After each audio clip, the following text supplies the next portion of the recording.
Halo Healthy People, apa kabar? Semoga Healthy People dalam keadaan sehat dan bahagia. Kali ini dengan saya Daniel, kita ketemu lagi di vlog My Alkes.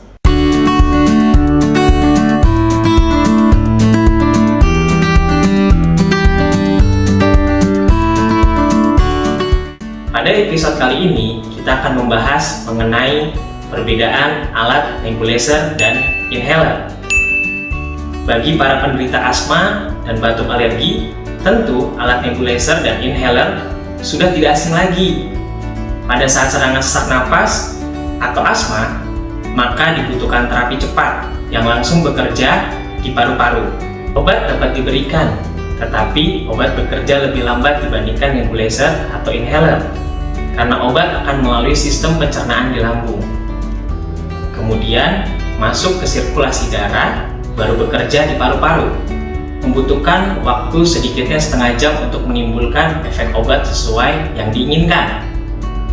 Berbeda dengan nebulizer atau inhaler, di mana obat dalam bentuk aerosol yang dihirup melalui hidung atau mulut masuk ke dalam paru-paru akan menimbulkan efek lebih cepat dibandingkan obat. Nah, sekarang apa bedanya antara nebulizer dan inhaler? Inhaler, alat kecil, ringan, dan mudah masuk saku, tanpa listrik atau baterai. Berisi obat cair dengan tekanan tinggi di dalam wadah. Cara penggunaannya, obat disemprot ke tenggorokan melalui rongga mulut.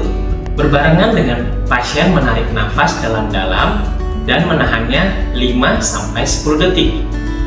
Tindakan ini supaya obat masuk ke dalam paru-paru. Kalau tidak, maka obat hanya sampai pada tenggorokan saja dan tidak menimbulkan efek sesuai yang diharapkan. Bagi orang dewasa yang sudah terlatih, hal ini dapat dilakukan. Tetapi, pada anak-anak hal ini sulit diterapkan, apalagi pada bayi. Inhaler umumnya berisi satu macam zat aktif saja, yaitu bronkodilator.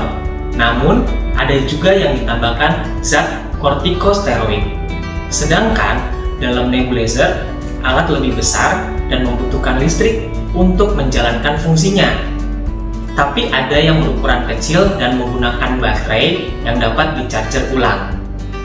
Di dalam nebulizer, terdapat mesin kompresor yang dalam menjalankannya bisa menimbulkan suara. Udara aerosol yang keluar terlihat seperti asap dan dihirup dengan menggunakan sangkup atau masker. Hal ini bisa menimbulkan rasa takut pada anak-anak. Namun, sekarang terdapat alat nebulizer dalam bentuk kecil dan portable, sehingga bisa dibawa kemana-mana dan tidak menimbulkan suara bising yang menakutkan anak-anak. Suatu kali terapi memerlukan sekitar 15-20 menit. Nebulizer lebih mudah digunakan karena pasien hanya perlu bernafas biasa dengan menggunakan sungkup atau masker. Sangat cocok untuk terapi anak-anak dan bayi. Aerosol yang terhirup akan masuk ke dalam paru-paru dan menimbulkan efek yang diharapkan. Obat yang digunakan dalam bentuk cair yaitu sediaan nebus dan respuls. Obat dapat dikombinasikan dengan obat lain sesuai kebutuhan atau gejala pasien atas referensi dokter. Misalnya obat pelega pernafasan atau bronkodilator yang ditambahkan dengan pengencer dahak atau mukolitik. Tentu akan menghasilkan terapi yang lebih maksimal.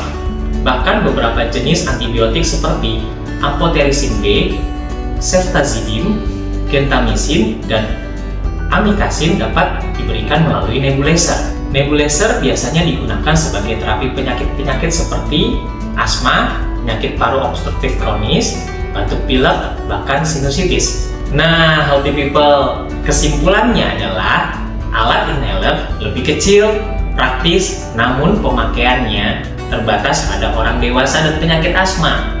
Sedangkan nebulizer dapat dilakukan pada bayi, anak-anak, dewasa, juga jangkauan penyakitnya lebih luas.